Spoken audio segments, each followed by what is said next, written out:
கன்னியாகுமரியில் விலை உயர்ந்த பைக்குகளை குறிவைத்து திருடி வந்த 2 இளைஞர்களை போலீசார் சேசிங் செய்து அதிரடியாக கைது செய்துள்ளனர். போலீசார் முன்பே தெனாவட்டு காட்டியவர்களுக்கு சிறையில் தக்க பாடம் புகட்டப்படுமா?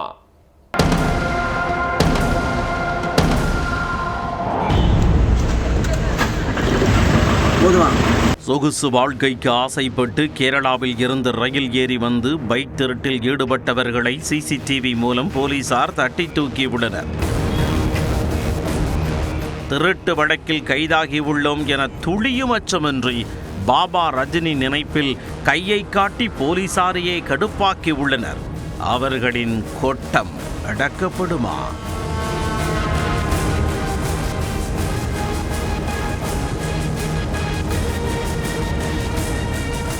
கன்னியாகுமரி மாவட்டம் குழித்துறை பகுதியைச் சேர்ந்தவர் பைஜு. இவர் கடந்த 3 நாட்களுக்கு முன்பு மார்த்தாண்டத்தில் உள்ள பம்மம் பகுதியில் தனது விலை உயர்ந்த பைக்கை நிறுத்திவிட்டு பணிக்கு சென்றுள்ளார். திரும்பி வந்து பார்த்தபோது தனது பைக் காணாமல் போனதைக் கண்டு அதிர்ச்சியடைந்துள்ளார்.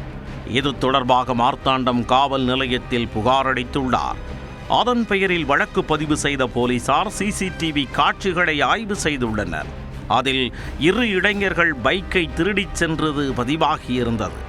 அந்த பைக் சென்ற இடங்களில் உள்ள சிசிடிவி கேமராக்களை போலீசார் பின்தொடர்ந்துள்ளனர். இறுதியாக கேரள மாநிலம் கொல்லம் வரை அந்த பைக் சென்றது கண்டுபிடிக்கப்பட்டது. அங்கு சென்று மார்த்தாண்டம் போலீசார் விசாரணை நடத்தினர். அதில் பைக் திருட்டில் ஈடுபட்டது 26 வயதான ராகுல் சந்திரன் மற்றும் 20 வயதான சுதீஷ் என்பது தெரிய வந்தது. பின்னர் அவர்கள் இருவரையும் கைது செய்து மார்த்தாண்டம் அழைத்து வந்த போலீசார் திருட்டு பைக்கையும் பறிமுதல் செய்தனர்.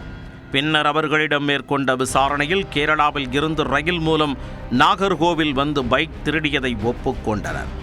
நாகர்கோவிலில் வந்திறங்கி சுமார் 30 கிலோமீட்டர் தூரம் நடந்து வந்தவர் வரும் வழியில் நிறுத்தி வைக்கப்பட்டிருந்த பைக்கை திருடியுள்ளனர்.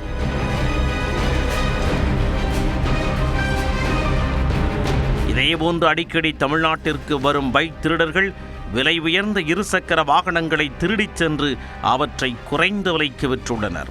அந்த பணத்தில் ஆடம்பரமாக வாழ்ந்து வந்துள்ளனர்.